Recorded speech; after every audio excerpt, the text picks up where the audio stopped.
আমরা কি রাক্ষস ভাই? অনেক ঠান্ডা পড়েছে বলে এত বড় চা। ঠান্ডা পড়েছে বলে না এত বড় বড় চা। হ্যাঁ দেখো দোকানে বলেছি হসপিটালে যাই 6টা। বললাম হ্যাঁ তুই নিয়ে তোকে নিয়ে যেতে হবে। হ্যাঁ আমার থেকে 6টা। এটা মিডিয়াম হলে বড়টা কত ভাই? এটা মিডিয়াম হলে বড় আছে তার একটা।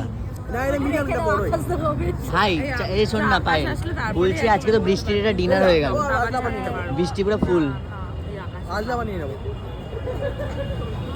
আমি খাচ্ছি। চাঁদনি ভালোবাসা কেন এত অসহায়? চাঁদনি তুই রাগ করেছিস আমার উপর, এটা এটা কেন রাগ করেছিস? তুই 31st আসবি না কেন? তুই যদি না আসিস আমি সত্যি একদম সিরিয়াসলি বলছি, সিরিয়াস নোটে তোকে জানাচ্ছি আমি তোকে ব্লক করে দেবো। হ্যাঁ 31 তুই না এলে আমিও ব্লক করবো ভাই, আমার কোনো রাইট নেই। না রে বাবা, ছেড়ে দে, আমি ওর এখন অনেক নতুন নতুন বন্ধু হয়েছে। না ওর ইউটিউবার বন্ধু। ভাই আমি হাড়ি মনে হচ্ছে তুবড়ি। আমি এদেরকে বুঝিয়ে পাচ্ছি না, আমি কোথাও যাচ্ছি না, কারোর সাথে যাচ্ছি না। তাই জন্য তো দুজনকে দুরকম কথা বলিস, একজনকে বলিস বর্ধমান, একজনকে বলিস আমরা একটু কোথাও পিসির সাথে কথা হচ্ছিল বলে ভুল করে বলেছি, তখনই খর্দানি কথা হচ্ছিল বলেই বলেছি। তোরা আমাকে এত এবার ক্যামেরাটা বন্ধ কর, না বন্ধ